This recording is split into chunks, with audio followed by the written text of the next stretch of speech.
లోక్సభలో హిందువులను హింసావాదులు, ద్వేషులు, అసత్యవాదులు అన్న రాహుల్ గాంధీ వ్యాఖ్యలను విశ్వ హిందూ పరిషత్ నేత కిరణ్ కుమార్ తీవ్రంగా ఖండించారు. బుధవారం స్థానిక గాంధీ విగ్రహం వద్ద రాహుల్ గాంధీ దిష్టిబొమ్మను దగ్ధం చేసేందుకు ప్రయత్నించగా పోలీసులు అడ్డుకున్నారు. అనంతరం ఆయన మాట్లాడుతూ భారతదేశంలో జీవిస్తూ హిందువులను కించపరిచిన రాహుల్ గాంధీని దేశ బహిష్కరణ చేయాలని డిమాండ్ చేశారు.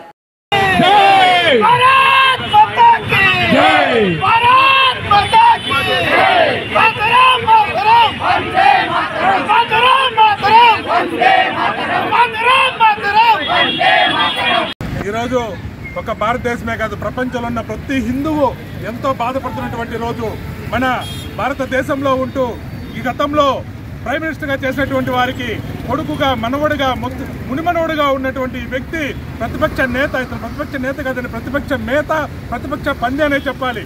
ఏ మాత్రం ఇంగిత జ్ఞానం లేకుండా 200 సీట్లు వచ్చినాయనే అహంకారంతో అతను మాట్లాడేటువంటి మాటలు హిందువులు ద్వేషులు, వాళ్ళు హింసావాదులను చెప్పడం. రాహుల్ గాంధీ నిన్ను అడుగుతున్నా, నిజంగానే హిందువులు హింసావాదులు అయింటే 1000 సంవత్సరాల క్రితం ఈ ఎడారి మతాలు భారతదేశంలో కాలు పెట్టావా? నీకు అసలు ఇక్కడ జననం ఉండేదా? ఒక్కసారి తల్లి పాలు తాగి తల్లి రొమ్ము గుద్దే నికృష్టుడా, నువ్వు భారతదేశంలో ఇంత ప్రశాంతంగా బతుకుతున్నావు. ఇదే మాట నువ్వు పాకిస్తాన్లోకి వెళ్ళి ఒక ముస్లింని అనగలవా? ముక్కలుగా ప్రతి ఆక్షణమే నిన్ను నిర్దాక్షిణ్యంగా నరికేస్తారు వాళ్ళు. ఇక్కడ నీకు హిందువులు హింసావాదులను చెప్పడానికి గల కారణమే నువ్వు ఈరోజు స్వేచ్ఛగా తిరుగుతున్నావు అంటే మేమెంత అహింసావాదులో, మేమెంత సహృదయంతో ఉన్నామో నువ్వు అర్థం చేసుకోవాలి. ఇలాంటి హిందువులను రెచ్చగొట్టావంటే గతంలో ఎడారి మతాలకి ఏ గట్టి పట్టిందో నీకు, నీ కుటుంబానికి అదే గట్టి పడుతుంది.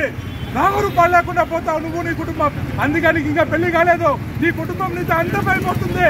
మాకు పట్టిన దేశానికి పట్టిన కాంగ్రెస్ పీడ నీ జనరేషన్తోనే నాశనం అయిపోతుంది.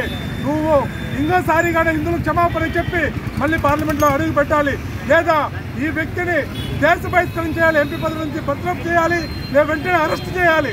అరెస్ట్ చేయని పక్షంలో దేశ బహిష్కరణ చేయాలి. హిందువులు మొత్తం ఏకమై ఈ విషయంలో ఏమాత్రం తగ్గకుండా ఇతడు ఎంపీ పదవి నుంచి తొలగించేంత వరకు, దేశ బహిష్కరణ జరిగేంత వరకు మేము ఇలాగ నిరసనలు కొనసాగిస్తూనే ఉంటాం. భారత్ మాతాకి